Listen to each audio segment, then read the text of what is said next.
Okay, and we are live. Welcome to a new episode of All Things Xbox podcast. Once again, I got Logan with me. Logan, how are you doing this week?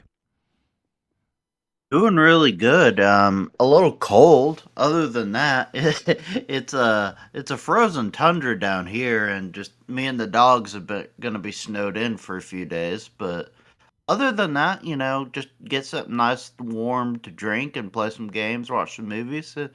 It's good stuff. How about you across the pond? Freezing, cold, trying to keep warm. Outside of that, it's been good, and shocker to people listening, the bronchitis is still here. That thing lingers on. Oh my god! But I'm doing a lot better now. It's been an interesting week because I've been with the bronchitis. Like I've had breathing issues, so like playing games has been difficult. Like playing games when you're sick is kind of awful anyway. Like have a bit of a cold or anything like that, even a headache, it's annoying. But when you've had like full blown bronchitis for 3 months, it just gets tiring. It's like enough is enough. Can we like move on already? But outside of that, it's been pretty good. Um, before we get into all the topics and what we've been playing, I feel like I want to talk about the wrestling quickly. Because I've just started getting back into it with the everything being on Netflix, and my God, like you see people argue about video games online all the time. Be it about consoles, video games, basically anything. The wrestling fan base, oh my God, they argue with each other. I never really knew about it.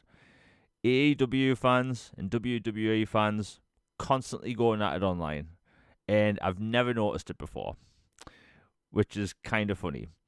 Um, but I mean, it is what it is. I am enjoying it. I do think though, wrestling now is a lot. I don't want to say boring compared to when I used to watch it. You used to have like cage matches, ladder matches, table matches all the time, and now you have 4 matches every single event. No matter how many hours the event is, there's exactly 4 matches, and it's I don't know what they're doing. It's the same thing every single week, and as someone that's getting back into it for the first time in 20 years, excuse me, it feels like they're just rehashing the same thing every single week. I don't know what they're doing, but hey, what do I know? I haven't watched it in 20 years. Anyway, it's been a busy week. Logan, what have you been playing? I've been playing a little bit of everything. I wrapped up Indiana Jones. It was incredible. Just masterclass game. My One of my games of the year, obviously for last year. Give all the awards to the game. It deserves the sweep. It was incredible. Like all across the board. Cannot wait for the expansion, and I'm excited to see where they go with that. And been playing that, a little bit of Doom 2, been playing some Baldur's Gate 3, with my offline to where I have, I guess, where I can still play the game without losing all my data. And then I started Avowed, and I'll give more thoughts on that when we get to that topic, but I'm enjoying it.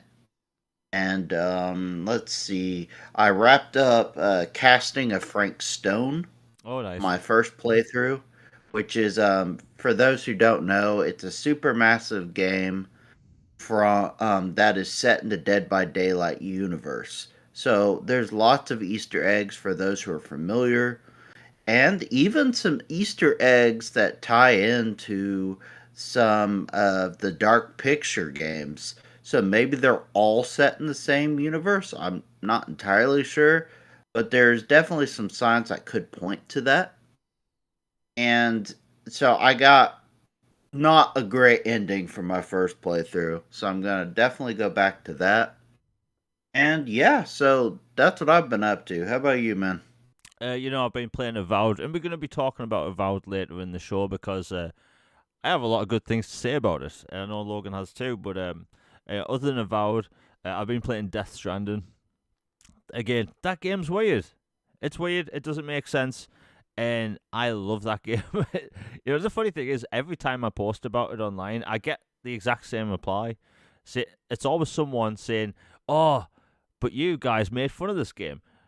Like, my Twitter's completely open to people. I've never once said a bad thing about the game, other than the fact that I played it temporarily like 4 years ago for like I don't know, maybe 30 minutes or something, halfway through the game, so I didn't know what I was doing. That's it, and I got it for free, and I gave it a chance, and I'm actually enjoying it. And that's one of the big benefits of Microsoft Rewards. Free stuff.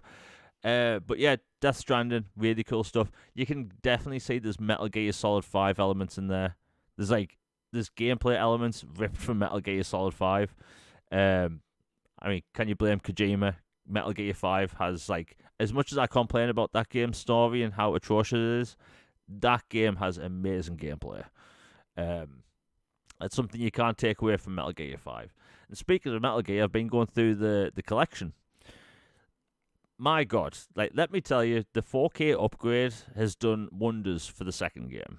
But now that I'm on Metal Gear Solid 3 in 4K, even better, right? And even though Metal Gear Solid 3 is 20 years old, basically, I'm still discovering new things about it.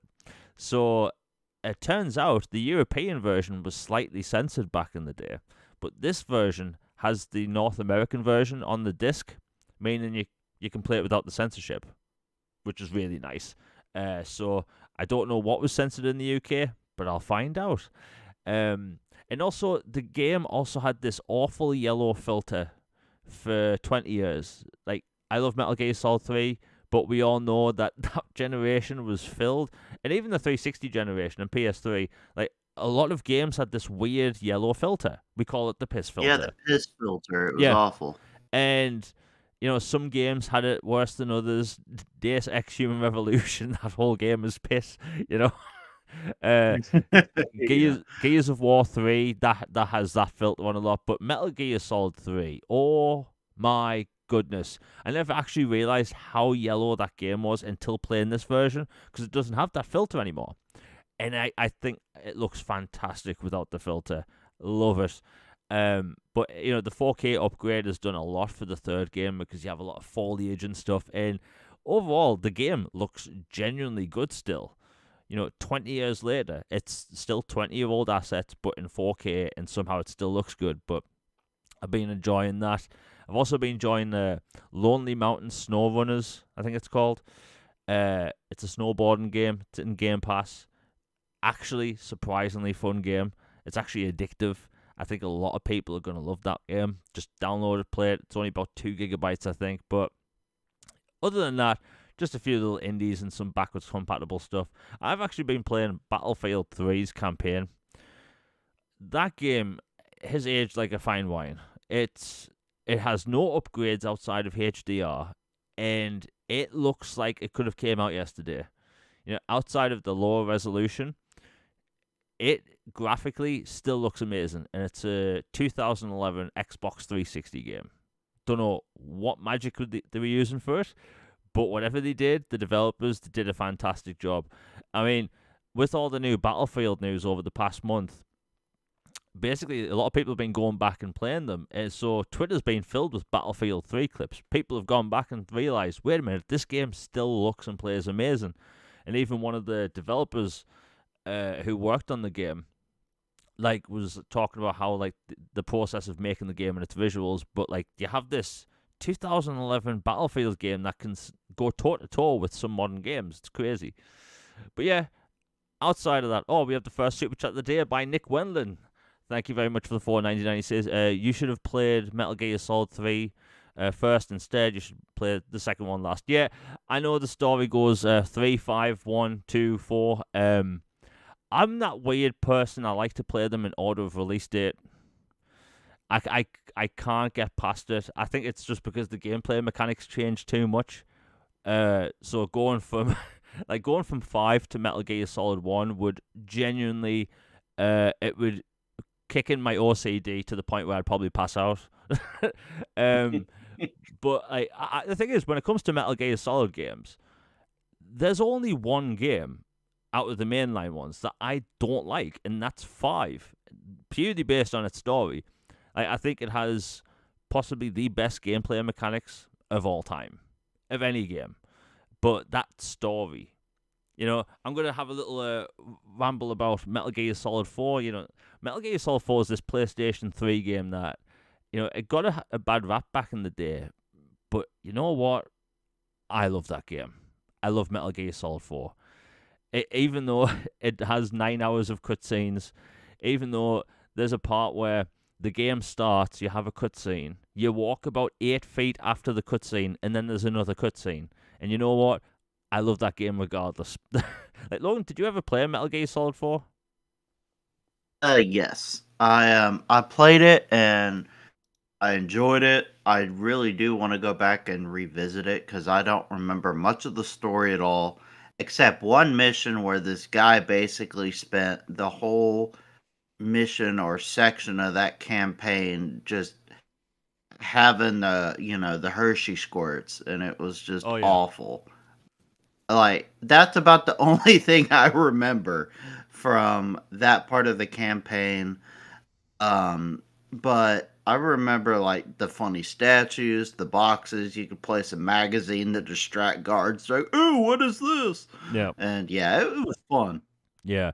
I love Metal Gear Solid 4. I mean, look, since we're talking about Metal Gear Solid, and thanks for the $4.99, Nick, I do plan on playing them in order at some point. They are going to full-on remake 2 and 1. If 3 sells well, I'd be shocked if Metal Gear Solid 3 Remake doesn't sell well. Like, that game, it's phenomenal, and it's going to introduce a new generation to Metal Gear.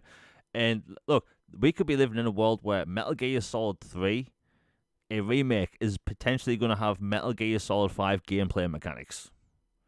Oh, my goodness. That sounds like the best thing ever made.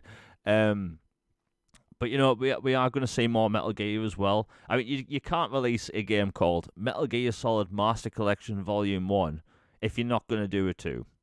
2's blatantly going to happen, and 100% of my money would be on Metal Gear Solid 4, Peace Walker, and 5 being in that collection.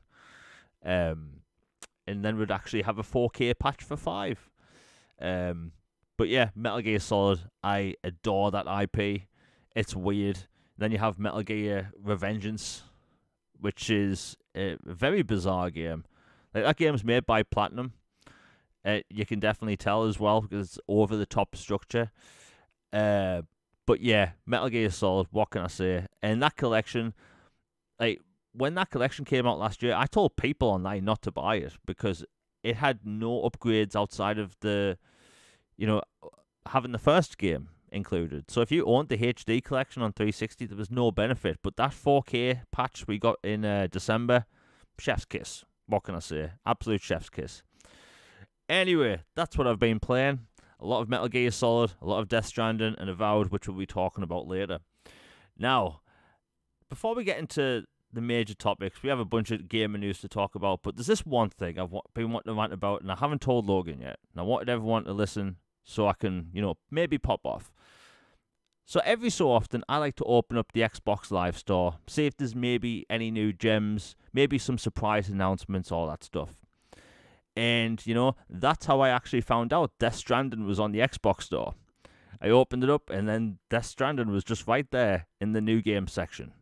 So that must have been a jaw drop. Yeah, well, honestly, I thought it might have been some, like, weird AI art or something. But, yeah, I went straight to Twitter, and oh, there it was, Death Stranding, 505 games. It was kind of a double take moment. I was like, wait a minute, what? I'd like squint, like, is this really what I'm looking at? But I did that today, and what do I see? I see this game called Outbreak Collection. Oh my gosh, that one. Right. Now, I'm sure it's the same on PC, maybe on, I don't know if these games are on Nintendo, and I know they're on PlayStation.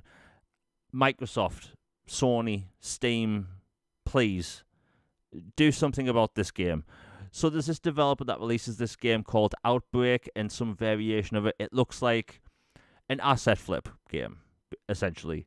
They basically take Resident Evil, make a clone of it, and then they've done the same with Dino Crisis. I'm doing air quotes. It's nowhere near as good as Dino Crisis. But they also use AI art as the game art. How do I know it's the AI art? Because from personal experience, the average woman doesn't have 7 fingers on each hand. That's not a thing. These are definitely AI generated images for the game art, and every week or so, maybe even more than once a week, these developers, they keep putting out a brand new bundle of their own games, and it floods the store. In fact, if anyone has a spare screen open, you go on your Xbox store right now, just go to the new game section and just scroll, and maybe every 3 pages you'll see an Outbreak collection, or Outbreak Dino something, or Real Break collection. And it's infuriating, and I don't know how a developer can get away with this. Absolute asset flip trash. And all their games basically have, one review, and it's like half a star. But it's absolutely cluttering up the video game store. Like, Logan, you've obviously seen the Outbreak crap, right? Yes, like I kid you not, I've seen at least 20, I believe, different versions of that game over the past few years. Like different bundles, like part 1, part 2, part 3, part 4, collection, redux, uh then the Dino version, and then the Resident Evil version, and then a crossover like mix, and like it, it's just like at some point it's like, isn't this like the same thing just slightly tweaked, and you just keep flipping it constantly? And I've seen some other games like that too. Like there was this alien invasion game. I think it was Grey Hill something incident or whatever. Like I have seen that relisted several times, and then I'm like, but then it pops up in new, and I'm like, wait a minute, I know for a fact this game came out like months ago, if not like a year or so ago. Why is it listed as new again, and just with different reviews, and like even looking at the pictures on the assets, or like the description, it looks the exact same. So I'm like, what is going on here? Like maybe there is something different, just don't know. I'll give him the benefit of the doubt on that one, but it's just, it seems odd that they can do that. Yeah. I mention it because there are a few developers that keep doing this for video games, but they are the one that stick out. Like I've scrolled down the page and found another one. It's called Real Break Neon Carnage Collection, and it's a bunch of the same asset flip crap they've been selling in the store for ages. Let's see how long I have to scroll before I find another collection. Let's see, another page of games. Like, honestly, I don't know how any developer can get away with this, because they flood in the store with their own games constantly. And, like, maybe doing it once or twice if there's a new bundle, I might get it. Like, Ubisoft do it when they have, like, a new Assassin's Creed game. But this is just oh, here's another one. Dino Break Crisis Collection. Really? Mm-hmm. Like, is that's the name you're going with? Dino Break Crisis Collection. I'm offended, right? Where's my Dino Crisis? This ain't it. And it's $74.99, and what do you get? Pile of crap. And I just don't know. Like, I really hope people don't fall for this, because it's egregious at best. And the fact that they get away with it, it's disgusting. Like, AI art, like, you shouldn't have a developer on a store like this getting away with it. And I just wanted to mention it because I hope people don't fall for it. And it's really annoying, because it floods the store. And every bloody time I open the Xbox Live Store, Dino Break, Outbreak, Real Break, like, it's infuriating. It's infuriating. I'm scrolling to see if I can find another one before we change topic. Oh, here we go. Outbreak 10th Anniversary Celebration Collection. So you've been doing this crap for 10 years. Like, honestly, nobody buy that crap. Don't promote it. I just want to talk about it because it's complete asset flip. It's when you see these games that use clearly, assets from the Unreal Engine 5 store, and they don't alter anything. Can I throw one store Yeah. complaint in? I know we've talked about it before, but it just reminds me. The Call of Duties are on sale again, and guess what? Ghost, the premier whatever edition, Yeah. has been marked down to 40, and instead of 90. I'm like, dude, this came out on 360 and Xbox One and PS4. Like, I don't know what world you're living in, but this should not be $40, 50% off on sale or something like that. Like, I had hoped once Microsoft took over Activision they would stop this crap, but it's the same. Like, they go on sale more, so yay, that's good, but like there's no way on earth this should be getting Nintendo first party tax for a Call of Duty that came out at the 360 era. Like, come on now. Yeah. I mean, they should really just put those Call of Duty games in Game Pass. Like, I just want to play it for the campaign. I'm not spending £50 on Call of Duty Ghosts. They need to get that stuff sorted. While we're talking about Xbox Live stuff, store stuff. I can't speak today. I apologize. Activision and I think Ubisoft have done this a few times, of where they release a new game and they label it, cross-gen edition. Oh, I hate that. Right? Let me tell you right now, and everyone listening, the cross-gen bundle is a complete scam. Right? Doesn't matter who does it, it's a scam. Because I play on Xbox Series X, right? I'm not wanting to buy an Xbox One version. In fact, people that buy the Xbox One version should be getting, the next gen version for free. Same as on PlayStation. When you get a game on PC, you don't have to buy like an Ultra Edition pack. And I just think it's a bad way of doing it. Bad business practice. Anyway, we'll move on. You know what? We'll get some multi-platform stuff out of the way quick, because Alien Isolation 2 finally got announced last year. Now, I'm sure a lot of people listening were very happy with this news. Me and Logan, we were both happy because, like, that Alien Isolation is such a good game. And they could have messed it up in so many different ways. And it's just pure Alien. They got the world right. It's perfect. Like, it's such a good game that there's multiple references to that, similar references in Alien Romulus. Right? The director loved Alien Isolation and put certain things in there, like the phone booth thing where you save, like stuff like that. The sequel's finally coming, and it looks like it's going to be developed in Unreal Engine 5, not in their own engine.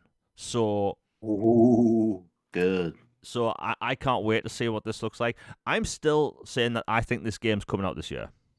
I 100% think that that's going to be a big October game, for Halloween, get people excited. And look, Alien's on the rise at the minute, right? You had the success with Alien Dark Descent last year. You had Alien Romulus, which was absolutely huge. Like, Alien Romulus, I think, I'm putting it out there, I think it's the third best Alien film. I'd agree. It's really, really well done. I love Alien. Aliens is my favorite, but like Alien Romulus is definitely third for me. I shall never talk about Alien Covenant because I think my blood boils when I talk about it. But yeah, like Alien is in a good place at the minute. In fact, there's 2 Alien movies in development right now. There's an Alien series coming out in April, I think. It's coming out this year. Alien Earth, that's what it's called. And there's new Alien games on the way. I think there's also an Alien Fire Team Elite 2 coming out, which I believe that's going to be revealed this year as well.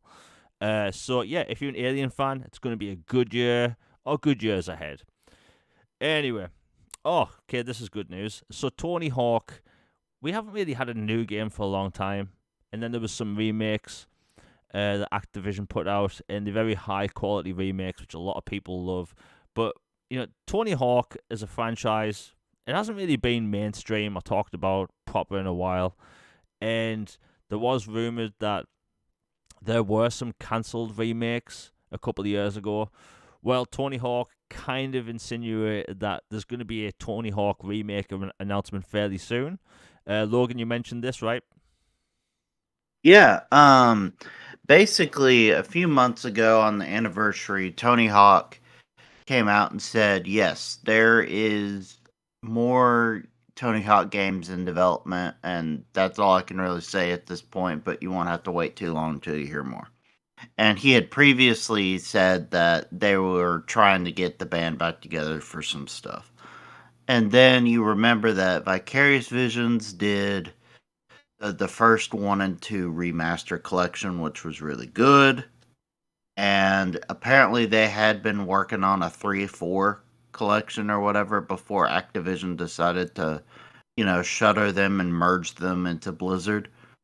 And so maybe it's that. That would be my initial guess, is Yeah. maybe they went back to revisit that and finished it. But because of the timeline and how quick it is, that would be my first guess. Or maybe it's an entirely new effort at that. They could go revisit Underground series. They could do Wasteland. There's a lot of good Tony Hawks out there. Heck, even Tony Hawk on Game Boy Advance was really good and fun. So I love it. I'm excited as a kid from the '90s era. I loved collecting the VHS tapes at the museum and the school, and jamming out the Good Charlotte Yeah. and all these punk and bands at the time. So I'm very, very happy. And I'm not even a big sports game guy. I like sports to play and watch, but gaming wise, like there's only a few that I'll play. But Tony Hawk just it hits something different, and it's a ton of fun. And I'm very glad it'll be back soon. Yeah, for me, honestly, I hope it's American Wasteland.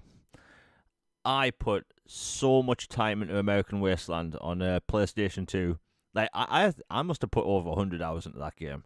It was so good. Although I think the licensed music might be hard to sort out because that was like a lot of like early 2000s punk rock, But yeah, a bunch of good games. I mean, you can't really go wrong with a Tony Hawk game unless it's that motion censored one they tried to do in like 2010 where Oh, Tony Hawk 5 or yeah, whatever it was. yeah, Oh, yeah. I don't know what they were thinking with that, but you had to like put like this like wooden board on the floor which you pretended to be a skateboard, and the Kinect would pick it up. Like, what a weird thing to come out with, but yeah, hey, Tony Hawk's coming back. That's what's important, and I think it's important for this genre to come back because like skating games, they just died. You know, we had Skate 3. Skate 3 popped off, and basically nothing since. You've had the remakes. Some indie developers have put out some skateboarding games, but yeah, Tony Hawk Ride, that was it.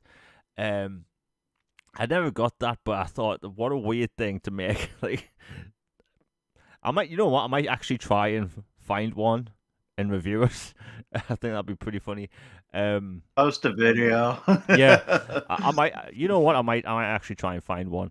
I was actually wanting to make Guitar Hero 2 content, but I think the licensed music. Oh, the black vans would come after you for that one. Yeah, like I don't think it'd be worth it. But the skateboarding stuff I could do. But hey, it looks like we're getting more skateboarding games. I'm just happy to see it. And we're also getting a new skate game by EA. I think that's meant to be announced this year because it was announced 3 years Skate ago. 4. Yeah, Skate 4. And I think people were on one side or the other. Some people really liked Skate. Some people really like Tony Hawk. I kind of like both. Let's be honest. Skate is a lot more of a hardcore game. That is, it's the Battlefield to Tony Hawk's Call of Duty, basically. But hey, I'd be shocked if that isn't going to be a summer showcase thing. I mean, why not? Anyway, we'll move on. You know what? We'll talk about this now because this is a huge story that literally broke about 3 hours ago. So Marvel Rivals comes out. Actually, let's go a little bit further back. Marvel Rivals was announced, I want to say, in August 2024. And a lot of people were hating on it because it was this Overwatch clone. Nobody wants another live service hero shooter. And then what happened? The game came out in, I think it was December 5th, and it's been basically the most played free to play game on Xbox since. And I think it's been the same on PlayStation and PC. More so than Warzone, more so than Fortnite, and it's been one of the most watched free to play games. So like, they've had unbelievable success with this game, where I think a lot of people didn't expect it. You have Overwatch fans, which went over, not just the players, but people that watch them on Twitch. And, you know, they're coming out with new characters all the time. The game launched with, I think, 33 characters, which is unbelievable, and they all play completely differently. People like the model that they've used with the game when it comes to monetization. So a lot of people really like that. And then we find out today that the director and the US development team have been completely laid off. Absolute shocking news to everyone. Like, you have the game that people are talking about, to the point, like, there's people that have given up their regular job to play this game full time. There's people that have joined esports orgs to form new teams to play in this game, right? So, like, this game has been such a huge success, it's changed people's lives. And then you have NetEase laying off developers. We've talked about this before. The game industry is cooked, right? Nobody's job is safe. You can have a game that does terrible and you are fired. You can do a job with a game and be good and you get fired. Like, I'm actually shocked. A lot of people are shocked. Like, Logan, what's your take? Because, again, Marvel Rivals is probably the most popular game in the world at the minute. Yeah, on the surface, this is like a completely like ludicrous, like, are you high? kind of like question. Like, firing teams like that are, you know, responsible for one of the best, most popular, making unholy amounts of money titles out there on the market. And not only is it making so much money, all these people are talking nonstop about it, Yeah. which, you know, brings tons of attention and, you know, clout to it. And then you've got esports involved in it. You've got, you know, people obsessed with all the different characters and all the costumes and the mechanics of the game, and like saying, like, in some ways that it's a prime Overwatch, if not maybe better in some regards to some people. So it's the idea of axing a team involved in that seems completely insane to me. But, you know, like, I saw something. Wario apparently got community noted on it. Of just a minute ago. Here, let me pull it up. I saw it earlier. Let's see. Had it a second ago. Okay, yeah, here we go. He got community noted. It said the team fired was a support team from Seattle in the US. The main development team is headquartered in China, and no one there was fired to our knowledge. So it might not be the main team, but it is a auxiliary team to that team that supports US operations, which you would think would be important, considering the US is a major community for gamers. So it's still really weird, but it might not be as damaging as people thought. But still, very odd. Yeah. You know, I think it's sad because you have a game with so much success like this. Like, again, people's careers have been spawned from this. Just laying off anyone just seems like a scummy thing to do. It's basically printing money. They could have opened up multiple studios off the amount of money they're making. But NetEase, I mean, they don't have the best track record, and like, if they can get other developers to work on this game cheaper, they'll do it. But man, this game industry, it feels like it's in a free fall. Yeah, it feels like it's in a free fall. Like nothing's safe, no one's safe. Man, I mean, you hear about the monetization practices that publishers are wanting to put in, and like saying stuff like this, like the game industry is kind of evil. You know, they just don't care. Developers are just numbers. We are all just numbers to them at the end of the day. But yeah, unfortunately, the team got laid off.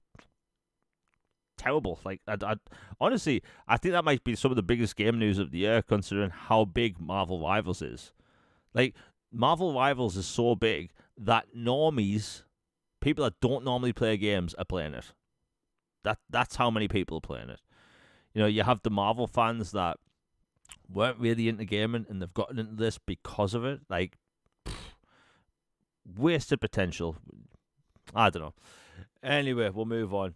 You know what? I'll mention this quickly since it's gone live just now, and even though it's in Nintendo news, it might be useful for some people listening. So, from March 25th, you will no longer be able to earn my Nintendo Gold points. Existing gold points can still be used after the date they've been earned for 12 months. So, yeah. Looks like Nintendo's ending the gold coin program. I honestly don't get why these companies come up with such good loyalty programs and then they end them. You know, it's kind of like They get you a fix and get you hooked on it for cheap, yeah, and then the price of the brick goes up, and you can't get your thing anymore. yeah. Like I talk about Microsoft Rewards a lot, but like look, that thing got nerfed. Microsoft Rewards used to be, oh, maybe they nerfed it. Incredible. Yeah, like maybe they nerfed it because the amount of points I was earning, but like in the UK, I was earning close to 1,000 points a day, and like when they changed it last April, significant drop.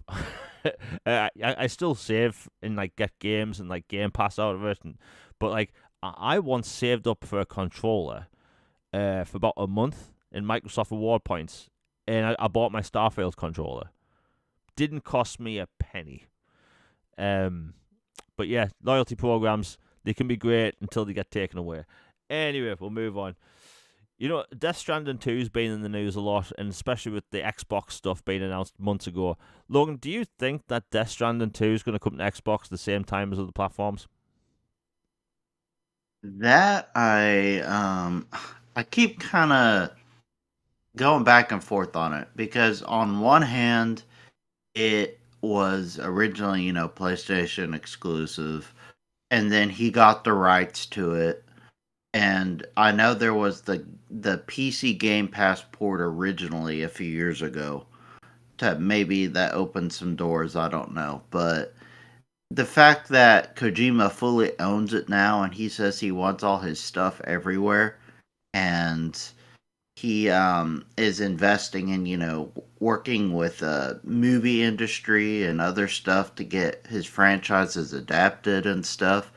I would assume that if it's entirely up to him, that he will make it fully multi-plat day one. But seeing as we don't know 100% behind the scenes how his deal to get the freedom of the IP was negotiated or like what all that cost, like maybe there's something in there to where there's a timed exclusivity on PlayStation for the sequel for a little bit and then it can come everywhere, or maybe it's day one. If I had to guess, I'd say it hits everything day one, but I wouldn't be shocked if there's a short period of exclusivity. I doubt it's a 5-year exclusivity like it was last time, though. Yeah, Hmm. it just got me thinking because, you know, they're going to start ramping up marketing soon for it. So I'm guessing we should find out within the next month or two. Um, but I was looking because the first game is on iOS. Like, I don't know how you get a game like that running on an iPhone. I Um, would cook that sucker, man. yeah, I have no idea how. like I put it like this, like for Twitter clips, I edit videos on my phone, and like even then, my phone gets warm, right? So like, if I were to fire up Death Stranded, is me hand going to melt? You know, because, like I don't play games on my phone mostly for that reason. My phone gets super hot. I don't know if it's just a my phone thing, but my phone clearly does not like video games. Super hot, super quick. Like I used to I have. know when I. Oh, sorry. No, I Go was gonna ahead. say I used to have the Call of Duty mobile on my phone, but my phone got too hot, so I just deleted it.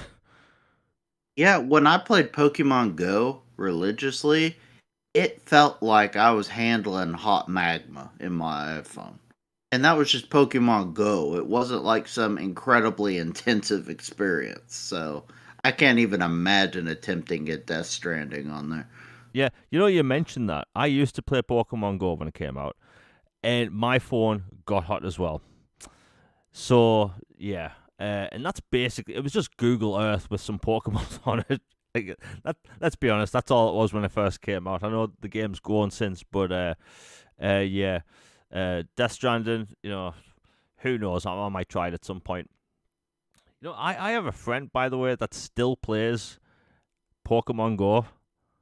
It brought the world together for a brief amount of Yeah, time. We had world peace because of Pikachu at the park. yeah. That was a weird game because I would go for a walk at like 8 p.m. sometimes. The sun would be setting, and like normally it'd be pretty empty where I would walk. But like, I'm not even kidding. The town was full of people on the phones looking for Pokemon. Like that's how much people played it. Kind of missed that game. I might download it again at some point. Anyway, so that's Pokemon Go and Death Stranding. Yeah, I hope it comes to Xbox. The sequel of Death Stranding, because like Death Stranding is such a weird game. It doesn't make sense, but it's such a cool game. And I'm glad it exists. yeah. I think gaming needs more. Let's just call it what it is, a weird game. And Death Stranding 2 looks equally as weird. I mean, there's a talking sentient puppet in the new one, and the main character is blue for some reason. Like, I don't know. But yeah, hopefully that game comes. I'm guessing we should hear in the next 2 months. The Sony State of Play happened last Wednesday, and honestly, before I run down all the games, I actually thought it was a good show. I did too. Granted, 22 of the games are coming to Xbox, but regardless, I thought the pacing was good, and pacing for me is like half of the battle. Like, if you have some semi-decent games, but your pacing's really good, I'm probably still going to enjoy the show. But like, it was just game, no fluff, and I really liked that. Before we continue with the state of play stuff, we have another $4.99 super chat by Nick W. Thank you very much. He says, I remember Pokemon Go quite back in 2016. I used to walk to the lake, Lake Michigan, and play around there. Like, that was a really good thing about that game. Like, I live in the UK, obviously. It gets really cold. It gets really cold here. And even though it would be raining sometimes, like absolute, it's raining sideways type way, and you'd see people walking around with the phone out trying to catch Pokemon. And I just thought that was super cool, and we haven't really had something like that since. You have some developers that try to come out with these like social games and games that people get out, things that try and get others out the house. Pokemon Go got people out the house. And, when the first lockdown happened and people would just go for random walks, Pokemon Go, had an uptick in the UK. Like, a lot of people started playing that again. I did. Although it was a bit of a shame because where I live, all you found were Pidgeys. Oh, no. Yeah, Pidgeys and Rattatas. Like, that's all that there was in my area. And there was apparently a Snorlax, and I saw hordes of people trying to catch it. But yeah, like Pokemon Go, what a game. People joke about mobile phone gaming, but like that was a good example of a game you played on the go that actually got you out the house. I know other companies have tried to copy it. There was a Harry Potter game, I can't remember what it was called. I think they actually shut that Harry Potter game down. And there was also Minecraft tried. Yeah, Minecraft tried. There was also, I think it was Monster Hunter Go. There's definitely a Monster Hunter game that does that. But I don't think they'll... hell, Pokemon Go was so big. It's still going on. There's still millions of players. It gets new content. But basically, when I played, you basically just walked over to where you found a Pokemon, threw a ball, caught it, and that was it. But apparently now you can battle people, and you can transfer them to like the Switch games and stuff. Really cool stuff. I think gaming needs more stuff like that. But thank you for the $4.99, Nick. Pokemon Go, I have fond memories of that. Hopefully, like, they can come out with some new features or get more people, because I would love to play that again. And maybe if they can come out with a way that it doesn't melt my phone. Like, I'm not the biggest technical person when it comes to phones. I just want to know if my phone can turn on. Can I use the Twitter app? Can I use the Blue Sky? Basically, the 4 apps I use, and that's it. But like for some reason, my phone gets super hot, and it's annoying. Anyway, we'll move on. DeathStranding 2. That was it. Oh yeah, state of play. I have to hold this to you. Oh god, it's been a busy day. So anyway, it was a good state of play, good pacing, good bunch of games. I'm going to list all of the games that are coming to Xbox that were at the show because there's a lot of good stuff here. So Monster Hunter Wilds was at the show. By the way, Logan, did you ever play any of the Monster Hunter games? Yes, I played Monster Hunter World, and I really enjoyed it. And I think I played one on the PS2 ages ago. I can't remember if I did or not, but I think I might have. But I know for sure I played World, and I really enjoyed it. But eventually it got to a point where it was a little too grindy. Yeah. Like, I just like, dude, I can only kill this T Rex or this ice bird so many bloody times before I'm just done. Yeah. Monster Hunter is this franchise which I keep trying to get myself to love, and I just can't do it. I bought Monster Hunter World. Same thing with the T Rex.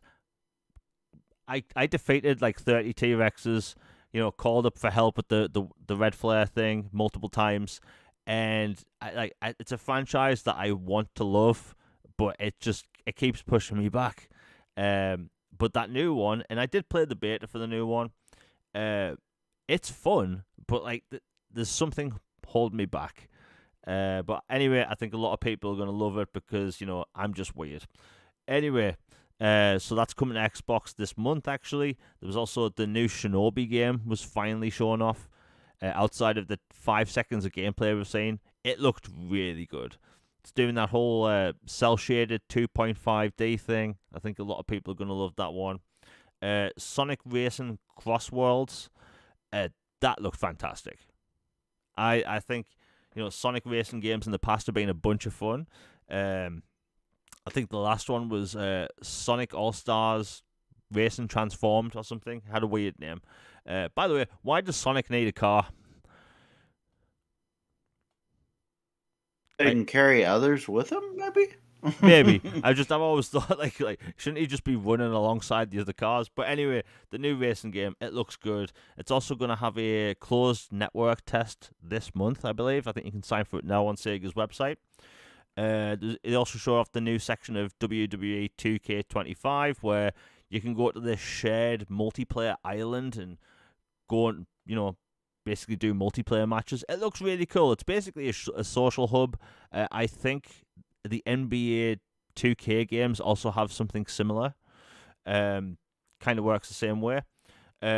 Warriors Abyss, which was announced there, and I think that's already out. It's kind of an isometric.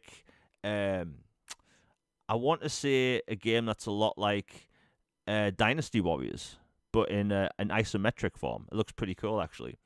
Lies of P Overture is announced. This is a brand new expansion for Lies of P. Comes out this year, and it's meant to be a pretty meaty expansion. And going off from what the developer said, is that they kind of want to retool the game and release a kind of a director's cut of the game.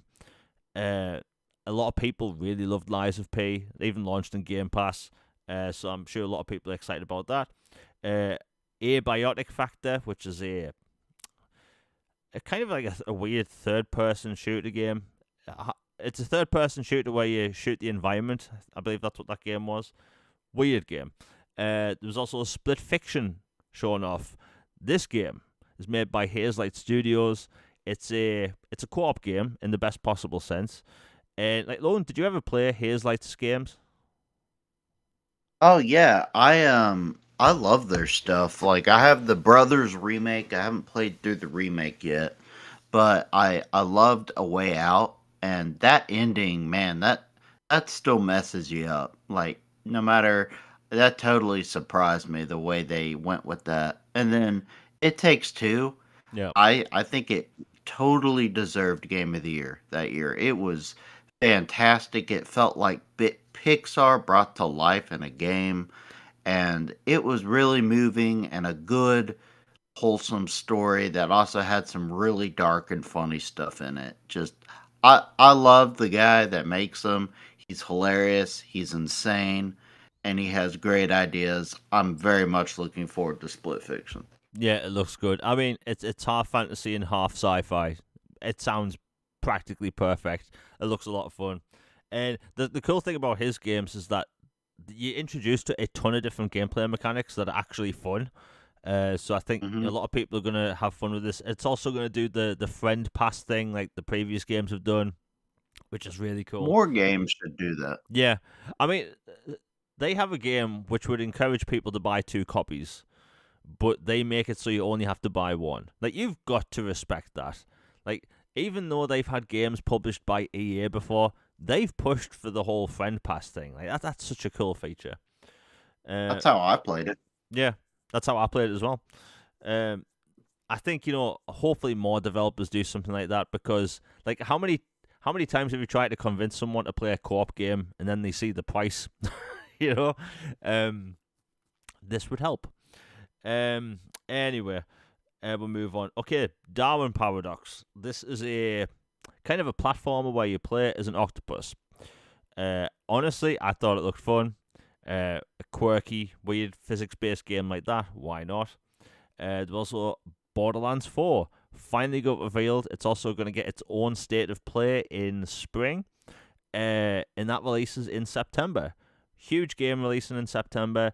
Now, with that coming out in September, I believe that tells us that GTA is definitely not coming out that month, because 2K is set to make a lot of money off Borderlands and its upcoming expansions after launch. So, yeah, Borderlands 4, it looked fantastic. I mean, I don't know if, like, Logan, did you ever play the Borderlands games? Yeah. I'll be completely honest. I'm kind of burnt out on Borderlands. Mm, Like a little oversaturated with Borderlands, but like I really enjoyed the first one yeah. and I really enjoyed the second one. It was really awesome. And the pre-sequel and all that. And then the Telltale, like the first game they made, was fantastic, the story and characters. But something about the third one just didn't hit the right notes with me for some reason.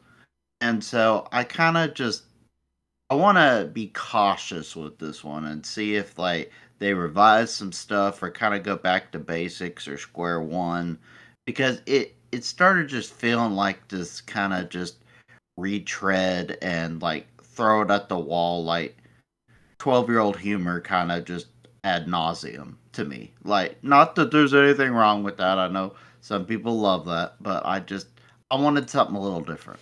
Yeah, I mean, the first Borderlands game, I loved it. I loved how simplistic it was. I think that's the charm of that game. Just go to point A, go to point B, collect cool weapons. Like, I think Borderlands 2 is bloody amazing. Like, Hmm. incredible game. Bigger areas, better areas, more enemies, way more guns, more variety. You could even put it in like probably the top 25 of best Xbox 360 games. Just putting it out there. But Borderlands 3, like, I'm with you. Do you know what I think the big problem with Borderlands 3 was the antagonists. The Instagrammers. they were The so, skippity riz, the yeah, just TikTok generation guys. yeah, it was Yeah. like so unbelievably cringe. And like, you need a good antagonist. Like, Handsome Jack was actually entertaining. But like, those two, like, oh no, it was so cringe. To be if they made that this for this year, I think that's why the team kind of insisted that they're not going to have any modern references, because can you imagine if they had Skibbity Toilet and people talking about Riz? I'd off myself right there. But like, yeah, that was just too cringe. But hey, I hope they have a really good game, because I think Borderlands, like, the funny thing is, you have Destiny, right? Destiny is essentially just a polished, hyper realistic Borderlands. And Yeah. Borderlands is a way bigger game with way more content. Um, Maybe if any Destiny fans are listening, maybe give Borderlands 2 a go. You might like it. But yeah, so Borderlands 4 coming out September. Next up, we have the Directive 8020. This is a new game being developed by Supermassive Games. It's a sci-fi horror game, and if you've played The Quarry, I love The Quarry. I think that game, it's basically your typical, cabin in the woods type horror thing. But I liked it. It was really good. And this is essentially going to be that in space. I'm all for it. It looked really good. Like, Logan, you did play The Quarry, right? Oh yeah, I've played every Supermassive game. I love them. Like I'm a big horror movie and game junkie, so like I definitely have experienced them and played through different endings and stuff, and I just I love the quarry until dawn. Like now that we live in a multi-plat world, maybe someday that could come to Xbox. I wish more people could experience it because I did play it on the PlayStation. It to me it probably is still their best one, or maybe their second, but like they have made some really really good stories. So an in space setting sounds awesome. Like please more sci-fi horror. Please, if Dead Space is going to be put on ice because EA is EA, at least give us something. Yeah, I'm still salty about EA and Dead Space. They had such a Yes. win there to, like, oh, people love your remake. Just make a bloody sequel. Like, that's all they had to do. And EA, it's like, oh god, don't get me started.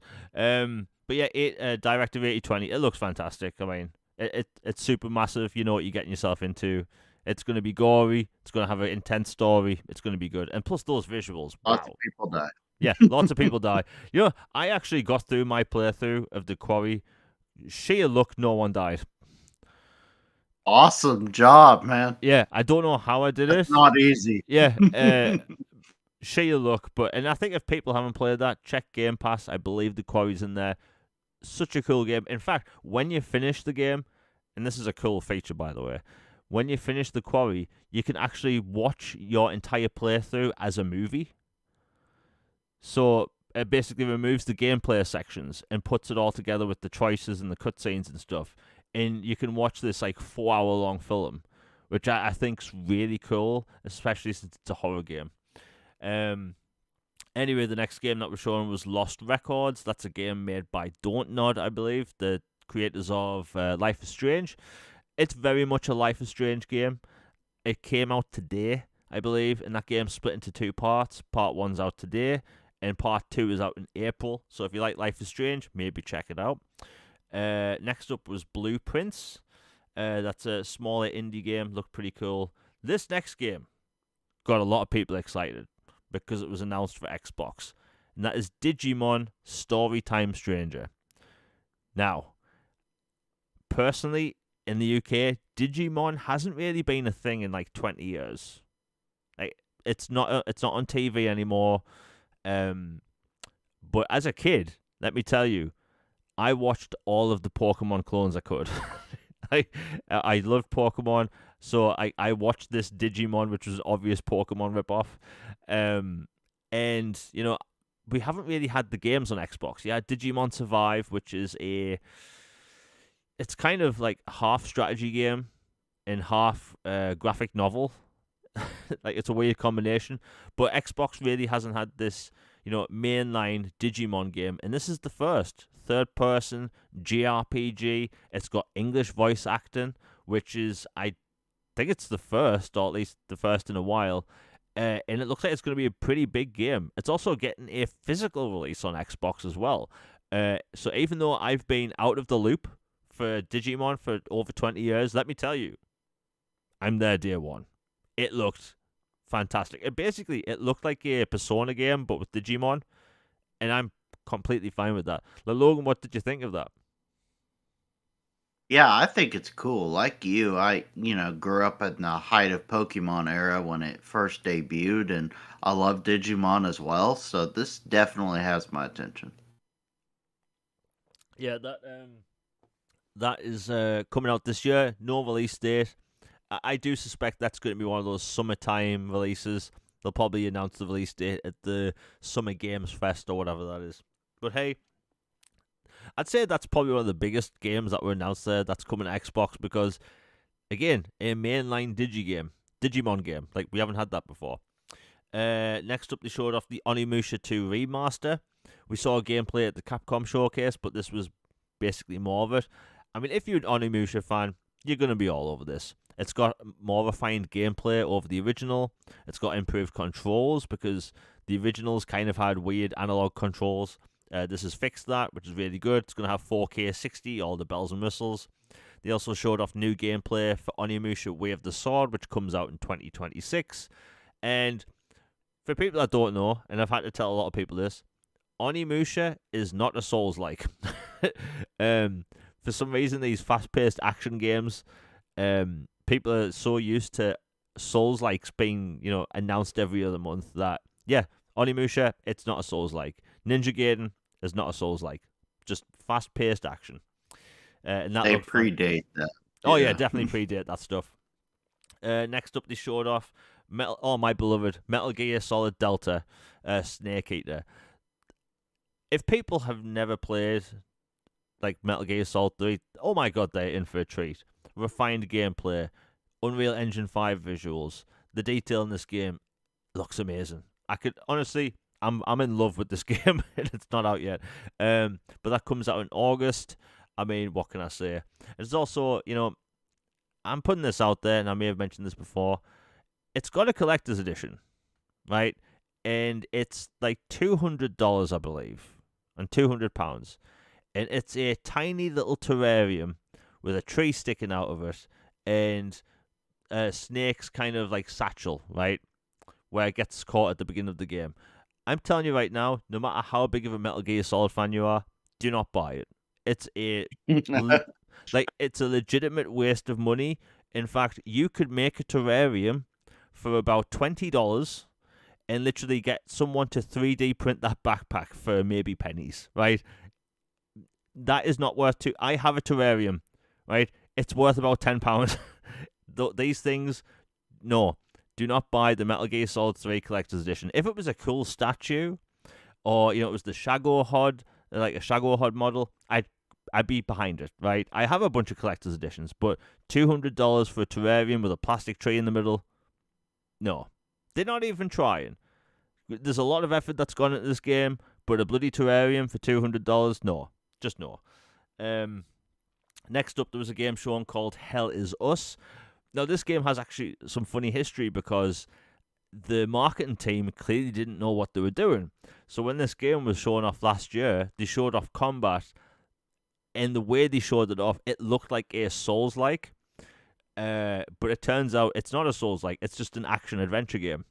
So this time they showed off the cinematic trailer, bunch of story, and a lot of people actually thought it was a Kojima game because of how weird it looks. And I'm all for it. It looks super weird. It's got third-person melee combat. You also have a drone that'll assist you in combat. It actually looks super cool. That's also coming out this September. There's also a game shown called Metal Eden, which is a first-person sci-fi campaign game. I'm already going to be all over that. Like, sci-fi first-person shooter. We need more single-player first-person shooter campaigns. So, yeah, that's coming in May. Mind's Eye, which is... It's a third-person, over-the-shoulder, single-player, narrative action adventure, but it's got open-world segments, so it's basically going to be a... I don't want to say a smaller GTA, but it looks kind of like GTA from what I've seen. Like, Logan, what did you think of Mind's Eye? Because it kind of does look like a GTA game. Yeah, it kind of reminds me of like the old Driver game as well. Yeah. Like from UB way back in the day. And hey, I'm all for it. It's IO is involved in it. Like, so hey, it's got my attention. I'll check it out. Yeah, I mean, the thing I've read about it is it's not as big as an open world as a GTA game, but I'll take anything at this point. We used to get Saints Row, Mafia, Mercenaries, Watch Dogs, and now we just don't get anything like that, which I think's a bloody shame. But yeah, the game looks good. It's coming out this year, and also stars the same actor for Mafia 3. If people haven't played Mafia 3, super cool story, talented actor. And yeah, like Logan said, it does have a very Driver look to it. In fact, when it was shown off, I thought it was Driver. uh, Same. it kind of just had that weird car movement. My God, I miss Driver. That was such a cool game. Uh, Speaking of Driver, I was probably one of the 4 people that bought Driver 3 and liked it. Hey, I've got it. It's BC. If you have a disc or already owned it digitally. And that game was so broken at launch. The game would crash, barely worked. Oh God! But yeah, the game looks good. What can I say? And the last game that was shown off that's coming to Xbox is a game called Tides of Annihilation. Let me tell you, this game caught everyone's attention to the point where like people were immediately trying to find out like, is this game on other platforms? Like I knew it was multi-platform anyway because it was announced about 6 months ago with a tiny little trailer. But it looks phenomenal. And for people that don't know, it is also not a Souls-like. It's a Devil May Cry style game. There's going to be 30 bosses. It's going to be about a 30 hour game. It's going to have optional bosses. It's got 2.5D platforming as well as 3D combat. Game of the show for me. And I say that as a Metal Gear Solid fan. Logan, what did you think of that? Because it was probably the biggest game shown there. Yeah, this one literally was jaw dropping to me. Like, oh my goodness, this game is gorgeous. And like, as a huge medieval fan, and just especially someone grew up with the lore and the stories and the legends of King Arthur and the Knights of the Round and Excalibur and all that. Like the idea that you're Gwendolyn and the Knights of the Nine, Yeah. Knights of the Round, and you're fighting in this post-apocalyptic sci-fi thing with aliens. So you're mixing all of this and then crazy combat that looks almost JRPG like in a way, like because of the bosses and the abilities and stuff. And like the visuals are just obscenely crazy. Like, yeah, this was game of show for sure. It's incredible, and I am so thankful it is day one multi-plat, so we don't people don't get trolled out of this one for a while. Yeah. It looked fantastic. I mean, there's 11 minutes of gameplay people can watch right now. Uh, I mean, it looks. It was one of those games where I think you could look at it and think, "Oh, that's next gen." Like it really stood out. And I believe that's another Japanese developer. They seem. Chinese. Oh, Chinese. Okay, the Chinese. Like Chinese developers, they are bloody talented at this point. Like, Killing it right now. yeah, Yeah. like they are releasing like some of the best looking games. In this game, it's stunning. It's very stunning. Like I almost used like a bloody Tides of Annihilation thumbnail for this podcast, but yeah, it looks fantastic. And the funny thing is, there was an Xbox Live error that night because it didn't just get up for pre-order; it went up for sale. And it was £22. $22. Yeah, it was £22 Yeah. as well. And I remember opening up Xbox Live thinking that can't be right. £22 for this. I had to be an error, and obviously people did try and buy it. They got the refund though, but yeah, I just thought it was funny because like if that was $22 or £22, I would have bought it in a heartbeat. Hell, even if it was full price, I probably would have bought it in a heartbeat. But it looks phenomenal. They said the aiming for 2026, and honestly, considering how big this year is for releases, and considering how developers are going to stay basically a month away from GTA, 2026 doesn't seem that bad, really. The next few months. Yeah, it's gravy. Yeah, the next few months alone are going to be absolutely stacked. I mean, I thought that State of Play was good. There was a lot of good games there. There is a reason why you saw 2025 at the end of most of those trailers. Because developers don't know when to release the bloody games. They are weird. Like, Logan, you must have got that vibe by now. Yeah, everybody's scared of the boogeyman that is known as GTA 6. And, Take Two's got the industry by the throat right now. And they're the big bad bully on the block, and everybody's just waiting to see what they do. What would be hilarious is if the whole industry is hiding and shivering in a corner, and then they end up delaying that game anyway. That would be the funniest outcome. Like, I don't think it's gonna happen, but I would really, really laugh if that's what happened. Yeah. Oh, I bet, EA, Ubisoft, Microsoft, Sony, I bet everyone is like just hoping. Just please do not release that game this year. Because like in an ideal world, GTA 6 would really launch in like, January or February next year. Because that can sometimes be an empty time for games, give these other developers chance to get their games out. Like you have Call of Duty coming this year, which is rumored to be a Black Ops 2 sequel. That's going to sell good. Black Ops 2 is one of the most beloved games. My God, I can only imagine what the campaign's going to be like. Um, Insane. I say that as one of the 0.5% of the people that play Call of Duty for the story mode. Um, but my God, Call of Duty campaigns are so much fun. But outside of like Call of Duty, like a lot of developers are going to be looking at those next few months at the end of the year and wondering what they're going to do. Because look, September, I think September's safe. GTA is not releasing in September. October, very likely, very likely. Speaking of GTA, GTA and Rockstar developers are apparently approaching top Minecraft, Fortnite, and Roblox creators to see if they can make content for inside of GTA 6. So it looks like GTA 6 may actually have some creator features. And considering how long we have to wait in between games, it looks like we could actually see high quality custom made content for the game. If you go on Fortnite, there's a lot of stuff made there by fans, and it looks like we're going to get that inside GTA. Now, personally, I do not care. I like my single player GTA stuff. I do not care about online at all, especially with what they did with 5.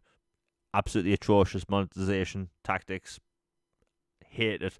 But hey, if they come out with some cool stuff, like Logan, considering how big this GTA is going to be, do you think they might actually go back and do single player expansions, or do you think that's done for? Um, the realist in me says no. Yeah. Like, Take Two strikes me as a company that just put out the game and rake in easy money.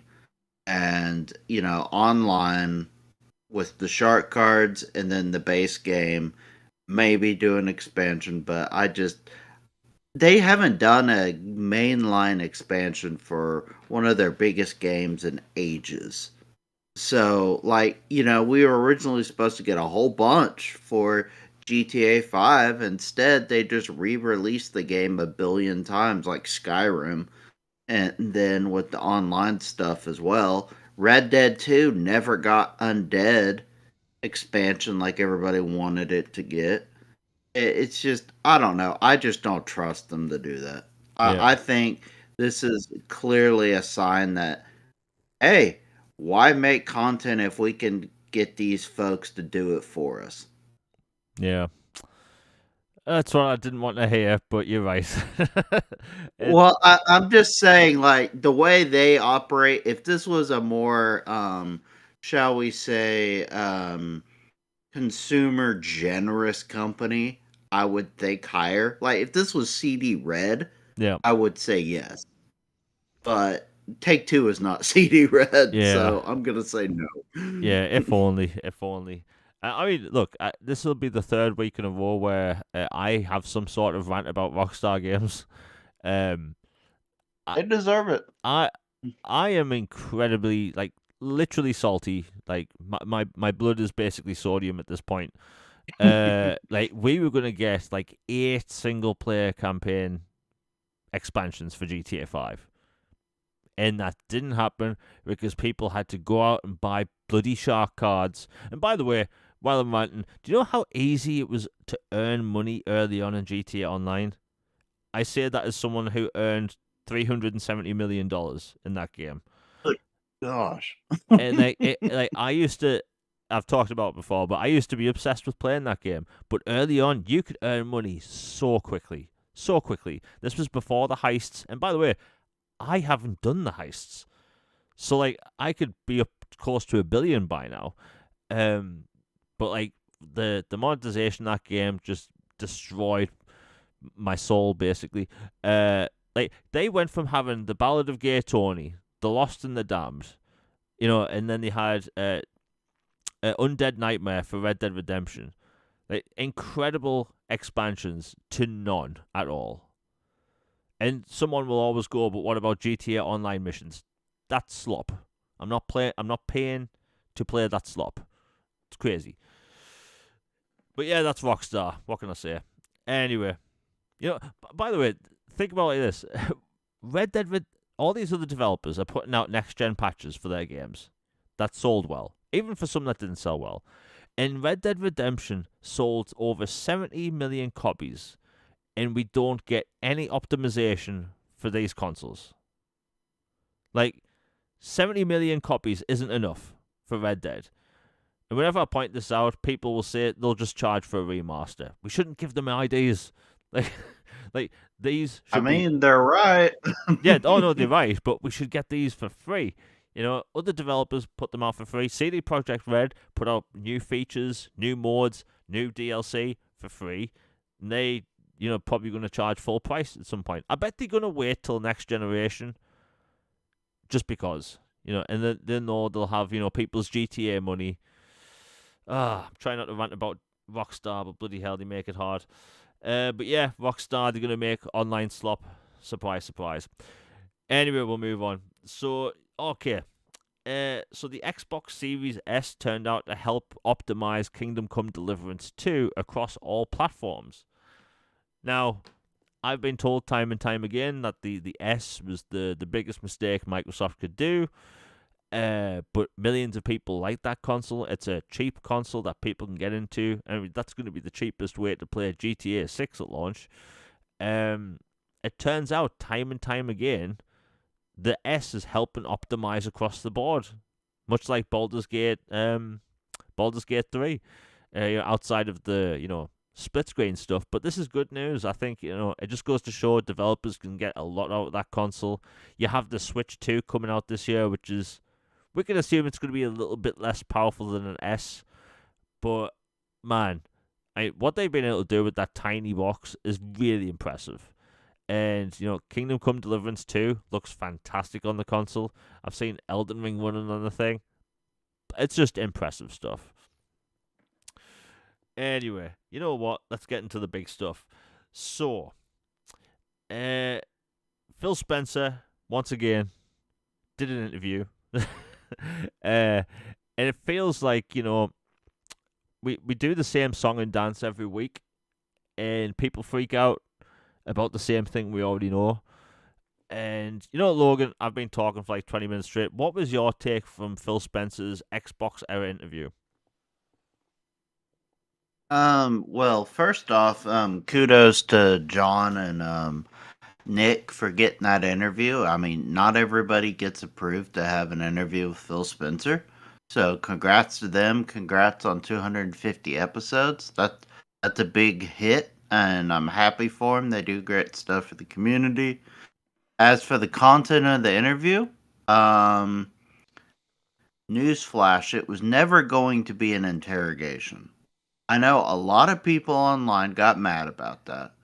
A lot of people are like, if I was doing it, I would have hauled his ass to the fire, or I would have done this, or like act like you're Batman interrogating the Joker, yelling, "Where are they?" Kind of stuff. I'm like, that's not how this works. That's just not how that was going to happen. These things, you reach out through PR, you reach out through people. You get things, you send in questions, you get them screened and approved. And so they already have an idea of what's going to happen. And then you sit down, you talk, and you don't spring big, crazy, controversial questions on people and stuff like that. Like, a spontaneous thing here or there, okay, but nothing heavy, generally, unless it's something you agreed to ahead of time. It's just it's the way it works, and it does feel like Xbox is very much trying to control a narrative and push a certain kind of focal and focus point, as in like this is just what we're doing. It makes sense. It's the industry. It's just what we're going to deal with it. We get that people don't like it, but it's just what we're going to do. If you don't like it, too bad, so sad. Just sorry. It is what it is. Like that's basically the interview in a nutshell. And talked about some fun stuff they've been working on, and happy about the progress and some stuff. It was fun to hear about his dog. I love dogs. I have two dogs, so I'm always glad to hear about people having dogs and talking great about them. Um, but overall, it was a whole bunch of just, yeah, I've heard this song and dance. Like, it was more of that. So, and there's nothing wrong with that. But for the people running around acting like chickens with their head cut off, or saying, like, the end is nigh, or, oh my gosh, did you hear what Phil said about this? I'm like, buddy, have you not been paying attention for like 2 years? Or like a year since last January. This is the same thing if you've been paying attention and haven't been an ostrich with your head in the ground, that has been apparent for quite some time. It was just maybe more transparent and blatant, as in, like, yeah, we're bringing everything. Just, it is what it is.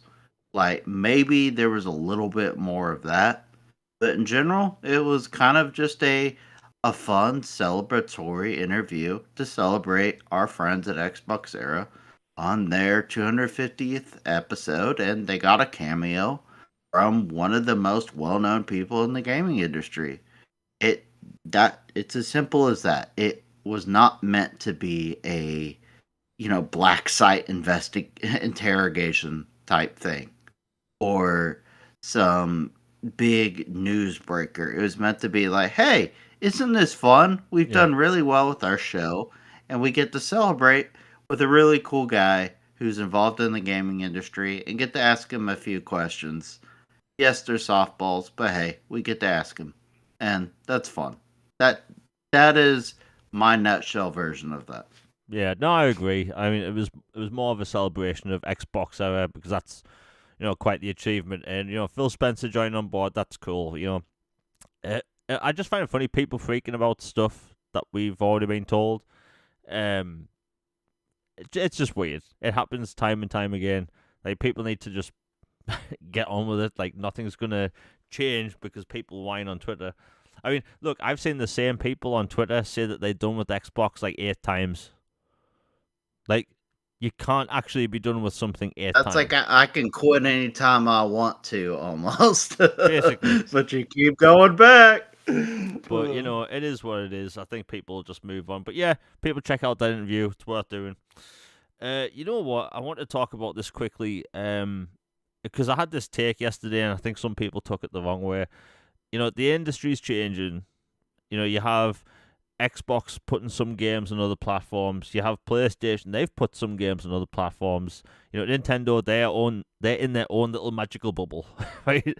Nothing I say right now really affects Nintendo, but it affects basically everyone else. Studios are shutting down constantly, developers are being laid off, and you have these analysts that come out talking about how, hey, let's raise the price of games. It will, like, there was an analyst recently that said raising the price of video games to $80 or $100 would help the game industry.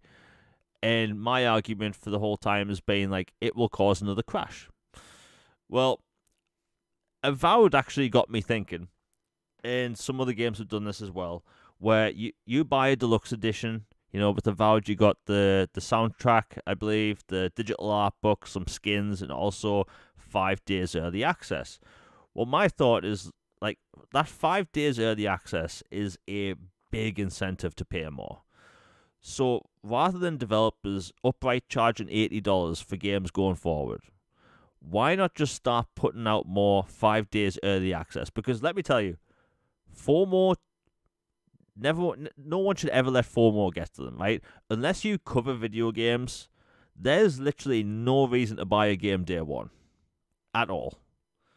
Like, you may as well either wait a week, wait for a sale, or wait for reviews or anything. There's no good reason to buy a game day one unless you plan on covering it. But there's a lot of people out there that would be willing to pay maybe a bit extra to play a game 5 days early. So my argument was, I would rather game developers offer 5-day early incentives rather than raise the price. Some people said I was crazy. A lot of people agreed with me. Logan, what do you think? Because, like, for every game, I'm not wanting to play early. So, like, I wouldn't be spending the extra money every time. But I think, given certain circumstances in certain games, people would be willing to spend more. I think that would be more acceptable to gamers than outright charging $80 for a game. Yeah, I agree. Pretty much spot on for how I feel about it. Like I've said repeatedly on here, like, I am fundamentally opposed to $100 for a base game, or 80 or 90, whatever. Like, for base games that don't come with extra content or physical memorabilia, something to make it worthwhile, like, no. Like, just no. But the idea of, getting it early and paying a little bit more to get it like a week or so early, and a little maybe digital content with that, like, I could see it potentially working for some games. Like, I wouldn't do it for every game, Yeah. because I would probably go, like, some games are like, I've already got a few other things I'm playing right now. I'll just wait till it fully comes out and then I'll just get it. And then there's some other stuff. It's like, man, I've been fiending for this sequel for a decade. I gotta have it as soon as possible. Like, I was one of those schmucks who shelled out $100 for the college football game, Oh, like, yeah. to get it early. Yeah, I was one of those people. I was part of the problem. I know. But it was a rare circumstance to me because, buddy, I had been waiting since 2013 for another game in that thing. And it honestly looked like we would never get another one because of legal lawsuits and name, image, likeness, all this other stuff that basically made it to where there was an Ice Cube's chance of that game ever happening again. And then, lo and behold, we've had a lot of Ice Cube's chance games happen lately. Yeah. It was there was law changes, and they were allowed to bring it back.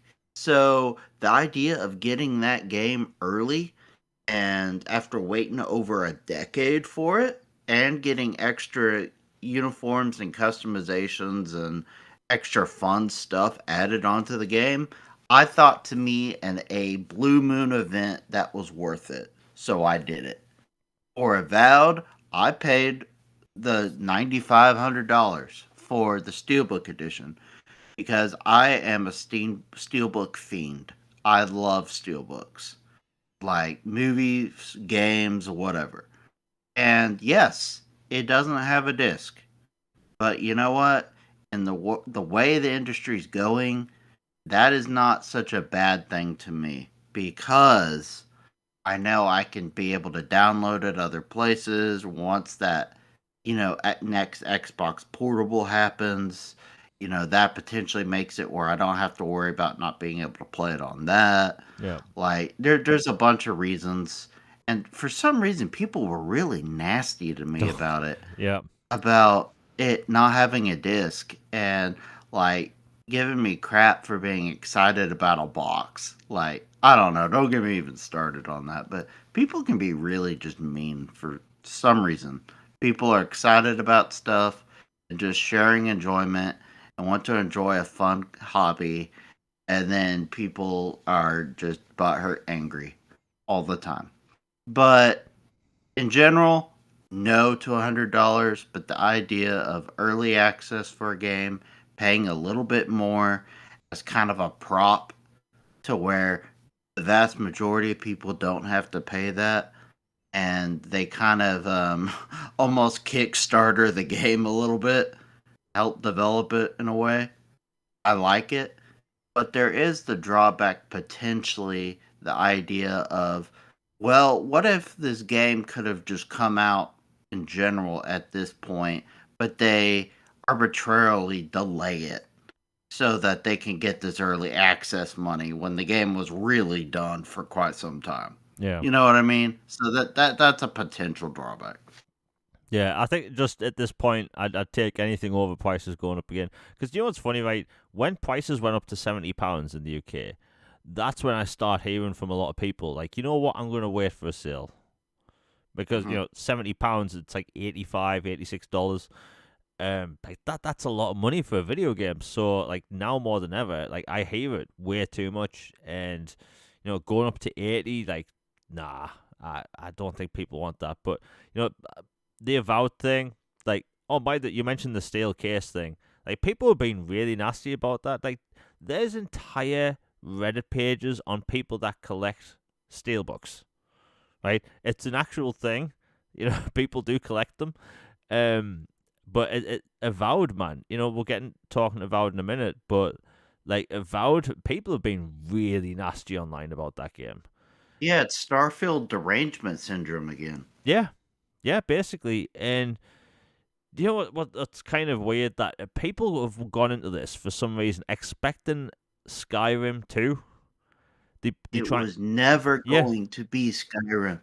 They trying to play it like Skyrim. They expecting the NPCs to act like Skyrim, and it's just really bizarre because, like, we've been told since day one, it's not an Elder Scrolls game. It's not gonna like Obsidian have came out since the beginning and said, look, it's not an Elder Scrolls game. It's not gonna play like an Elder Scrolls game. If anything, it's more like the Outer Worlds.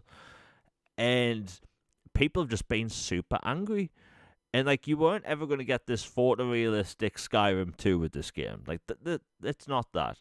I think Avowed is bloody fantastic. Let me tell you, I keep using the term forced hate online, and every time I use that term, it must trigger some people because I literally posted a video the other day of literally someone forced hating that game, replying to anyone that was posting clips, screenshots, GIFs, anything. And this person was just absolute hating on the game. Well, this game was never going to be a photorealistic Skyrim 2. It was never the game. And by the way, all my posts have someone literally replying, "Oh, I'd rather play Kingdom Come Deliverance 2." Well, congratulations, they're completely different games. Like, if you go into an Obsidian RPG and expecting something that isn't an Obsidian RPG, you play it yourself, right? It, in my opinion, and I'm early on so far, I think I think Avowed may end up being Obsidian's best game because it's way more refined when it comes to gameplay. It's a vertical exploration game. There's so, there's multiple ways into building. Sometimes you have to climb onto a roof and break through with like your sword or shield or whatever. Um, it's just a really good RPG. And even though I'm early on, I think, like, Logan, what's your opinion of Avowed so far? Yeah, I'm really early on too, and which is ironic considering I got early access with the Steelbook, but I've had a few other things going on, so I haven't been able to play it that much. But um yeah, I'm thoroughly entranced with it. I love it. It's really good. It's I enjoy all the different weapons and abilities and that I know we just talked about Skyrim, like that it's not, but I like how, like that game where they adapted from Oblivion to Skyrim to where you can kind of just go in with your feet wet and just, choose what you want to do as you play. Like the skills and stuff, like you don't go in as a set class kind of thing. Like you go in with a set background, but like the idea that like I can upgrade my magic or I can upgrade my sword or you know wand or bow or other abilities and buffs and skills and things. and I can really flesh it out and have like this crazy, like basically godlike character by the end of the game. Which is funny because you are kind of a quote godlike in the Yeah. story, which I won't get into spoilers, but that will make sense later on once you play the game if you haven't. And visually, I'd say bar none, this is their best looking game ever. Like already, it is like the visuals are quite impressive, and you can really tell like you don't play Obsidian games for the visuals. Like, bar none, just full stop. That is not why people play Obsidian games. Like, they play them for the story, for the characters, the narrative, the choices, the interactivity, just the overall experience in the story that you're along for the ride in and help shape. That they are like second to none in how they do all that in all their games. And so far, I'm really enjoying it in this one as well. I was just saying, like, visually in particular, like, I am incredibly impressed, and this sets a new bar for them. Whether it's their best game or not, I don't know yet until I finish it. But it's a pretty high bar for me because they're one of my favorite studios ever.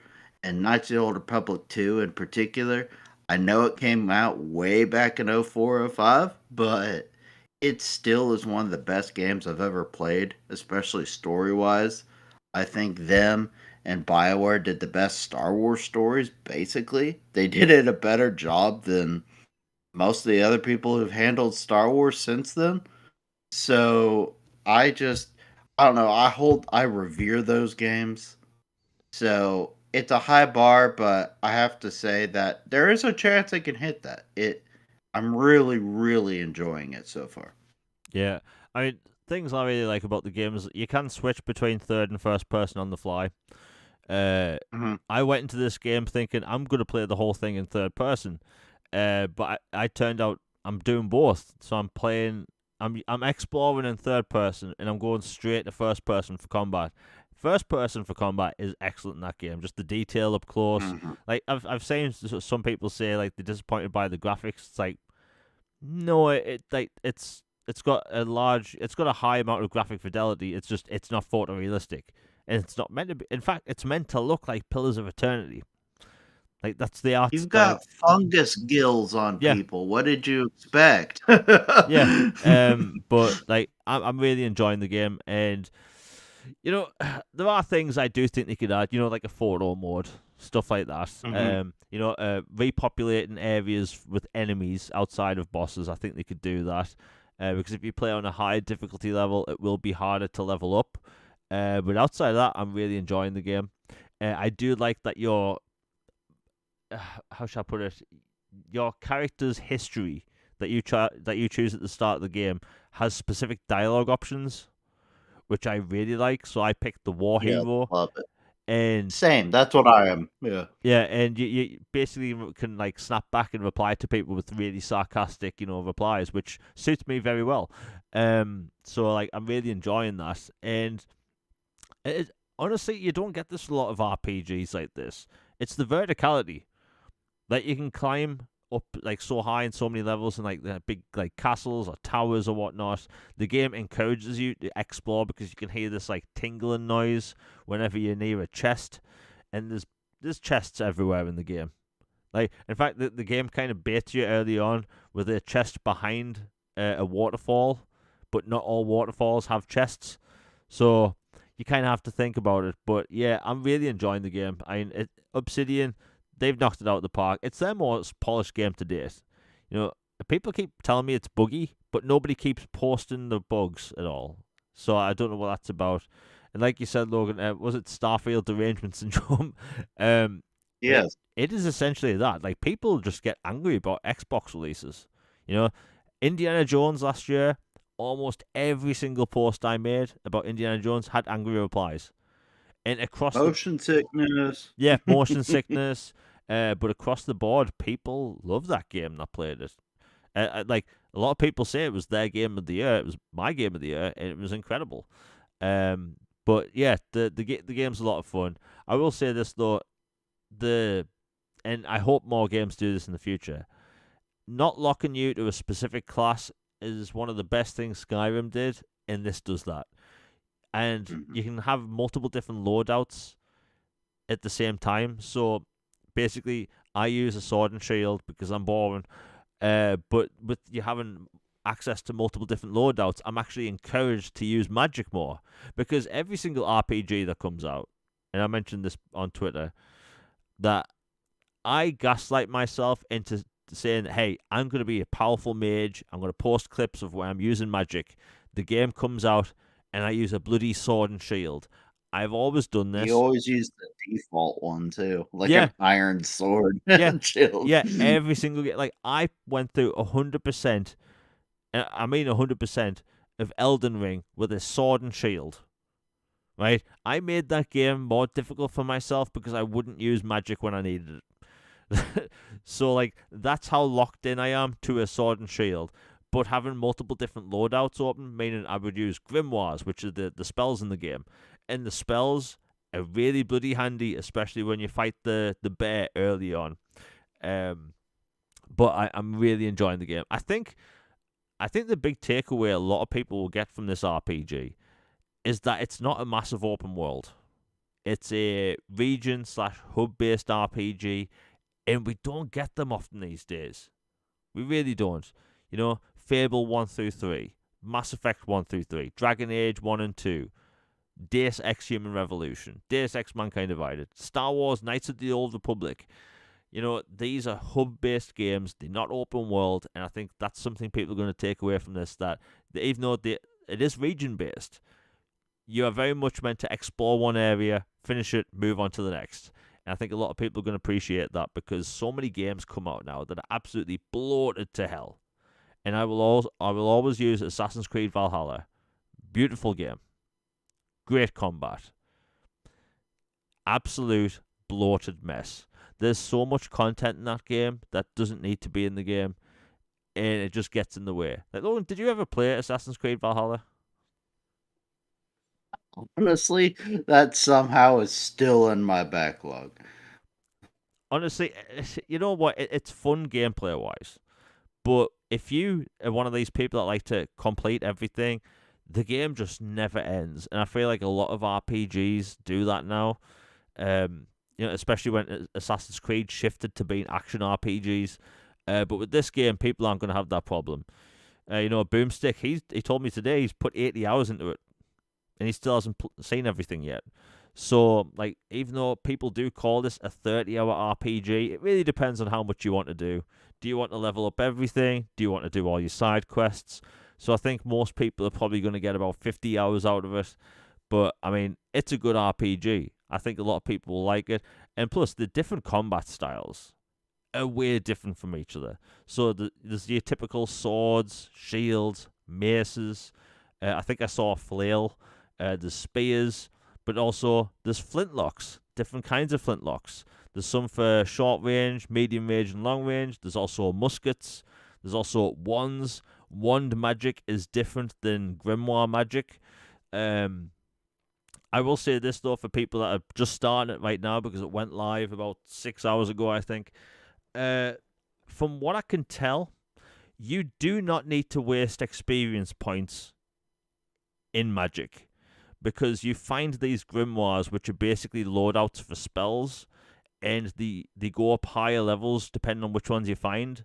So you don't really need to waste experience points in magic when you can just use grimoires. Now, for a game that doesn't repopulate the areas with enemies, that might come in handy, especially if you don't want to grind. Just putting it out there for people playing. But yeah, such a good game. I think that we'll see more additions to this game when it comes to features and stuff, because like I'd be shocked if we don't get a photo mode. Like, It absolutely. needs one. Yeah, it needs one. I think it's a bit odd because like more and more Microsoft games have been getting photo modes. Hellblade 2 had a photo mode. Indiana Jones. No, I think about it. Indiana Jones doesn't have a photo mode. It could bloody do with one. It's free marketing. I really don't understand why Most developers don't put one in, especially if you're a AAA game. But yeah, what can I say? Really good game. We'll talk about it more next week. Logan, have you got anything else to say about the game before we change topic?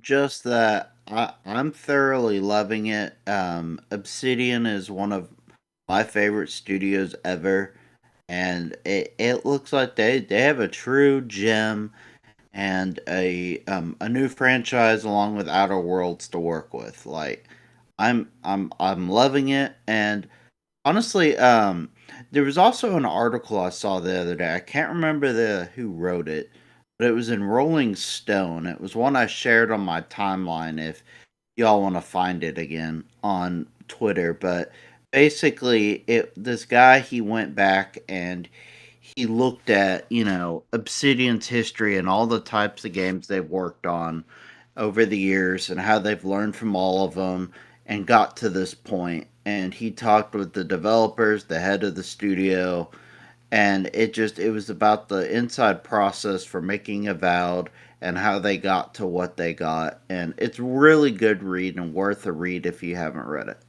Yeah. And when it comes to the game, they have said that it could possibly get DLC depending on how well it does. But I do think we will see features added. Again, photo mode. We have photo mode in Starfield. That's a great photo mode. Hellblade has it. But Xbox first party games for the longest time just didn't really bother with photo modes. For some We reason. never got our Gears 5 Yeah. one that was promised. I know it's been half a decade and it might be a little late at this point, but I'd still take it. Yeah. Yeah. That was weird how we never got that. And does Halo Infinite have one? Honestly, I don't remember. Huh. Like obviously, like Forza does, but yeah, that's a weird one. I'll have to check. But yeah, Microsoft, if you're listening, put photo modes in your games. It's free marketing, literally. But yeah, Avowed, please try it out. Highly recommended. The only downside about Avowed is its bloody download size. It's like 77 gigabytes. It's chunky, yeah. Yeah, maybe I'm just like I'm playing too many 360 games at the minute that are like 10 gigabytes. But my god, like 77 gigabytes. I say that in Starfield's over 100, and Indiana Jones is over 100, Jedi Survivor's over 100. Witcher's over 100. Yeah, every all these games are going to be bloody over 100. Can you imagine how big games are going to be a few years from now? Oh my gosh, it's like we can have two games on a console if they have the short sightedness to give us 500 gigs again. Yeah. Speaking of storage, right? I'm sure a lot of people listening, like, storage has been an issue this generation because, those storage cards, they aren't exactly cheap. And, maybe you have some external hard drives plugged into the back of your console like I do. Like, I have hundreds of games on my externals. And, maybe I'll have a little rant about this. So I've been using two Western Digital 2 terabyte external hard drives plugged into the back of my console for years now, since my Xbox One X. And let me tell you, these had maybe a combined 700 games on them. They both corrupted. Goodness. Oh no. Yeah. So I've gone from having over 700 games basically at hand on access at any time to I think my current Xbox has maybe 20 games installed. That stung. Like I for some reason I've had a lot of hard drives lately that just corrupt and stop working. And my PC, my bloody Xbox Ones, like I don't know what it is with Western Digital, but I'm almost done with them as a company. You buying this from some guy in a coat on the street, or like that was one hard drive one time, but outside of that, like Western Digital, I'd be wondering if anyone in chat, like, has anyone else had any issues with Western Digital? Like, Logan, what kind of hard drives do you use? I use Seagate. Seagate.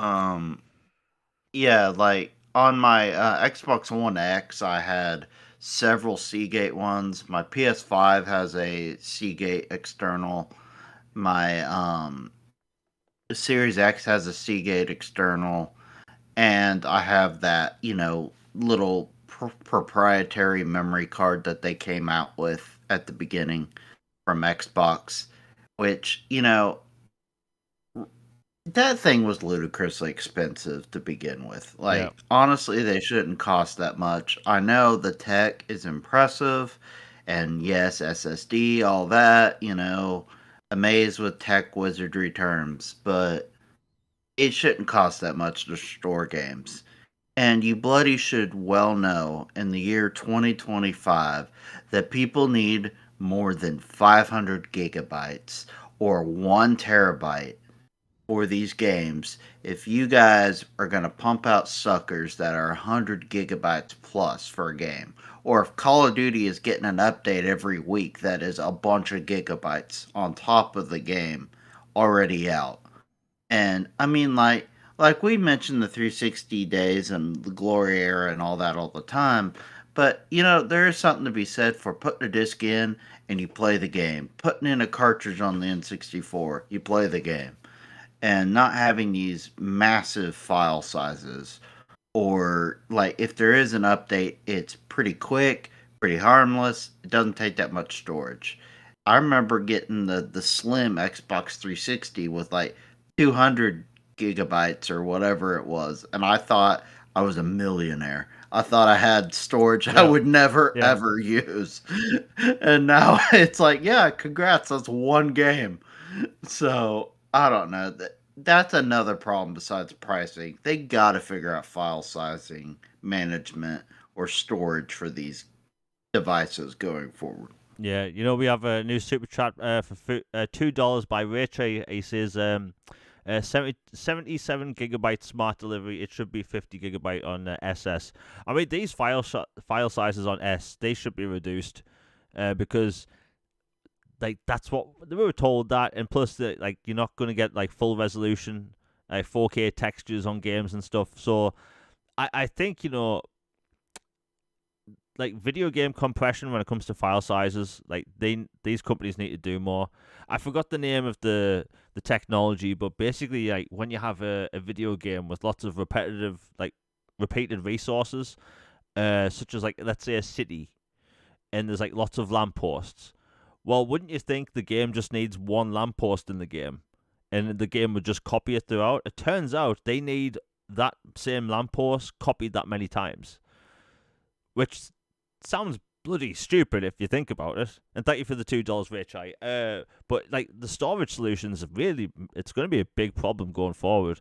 I see like Porky Sword as Western Digital died. Like, maybe it's been some like weird thing in the air, but I've heard from multiple people that their Western Digital hard drives have failed. I have lost access to 700 games that I have to re-download. Like The Library of Alexandria, man, that's awful. Like I am absolutely triggered. Like there's something about Western Digital. You know what? I think I'm done with Western Digital.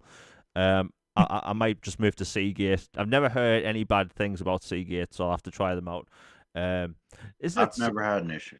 Doesn't Seagate also make the first storage card that came out? They might, yeah. Like they have storage cards, they have external hard drives, they have internal hard drives if you have to, take apart your console and put one in. Yeah. Like for various stuff. They have all kinds of great products, and yeah, like I've never had an issue. And they also have the custom ones that you remember how we get like custom controllers and headsets and stuff? Yeah. Like if you're so inclined to want a custom memory card, you can get like they have like I think a Halo one, a Gears of War one, some other ones that are like external hard drives that are themed. Yeah. I mean, look. I know the game industry is weird at the minute. People are arguing about what games are going to what platforms, but screw that. I want storage sizes reduced. It's a big issue no one's talking about. Yeah, like you mentioned, like on 360. Like when I got my Xbox 360 Elite, that 120 gigabyte, I felt like I felt unstoppable. Right, I thought I'm never going to run out of storage again. And file sizes that generation kind of went up to like 20 gigs sometimes if you're unlucky. But now it's just every bloody file is let's talk about this right now before we go. How big do you think GTA 6 is going to be? If I had to guess, I'd guess at minimum 150. 150. Yeah, I'd say that as well. Because like there's no chance. Like hell, I think GTA 5 is close to 100 gigabytes. So my God, like I know the thing is I know file compression, that when it comes to compressing files, audio is actually the hardest one to compress, because you have degradation, and when audio files are compressed so much, they sound crap. So I don't know. I just hope this wasn't even a topic, and I'm ranting about it. When we had 360s and games ran off DVDs, the disc span slow enough that the games could just be read from the disc. But with Blu-rays, the information needs to be read faster, and you need the games installed. The PlayStation 3, you had to install games. I don't think it was all games, but I know you had to install some. I know I had Metal Gear Solid 4 installed, and that thing took hours. But now it's the norm, and we do download most games now. But my God, like storage sizes, what a joke! Don't know what they were thinking. Game industry, sort that shit out. Try not to swear, but I'm just really annoyed today. I'm so triggered. My hard drive's broke. Nothing's working. My keyboard's acting up. It's cold. But anyway, you should write a country music song. probably could at this point. But anyway, everyone in chat has been awesome once again. Logan, have you got anything else to say before we close out the show?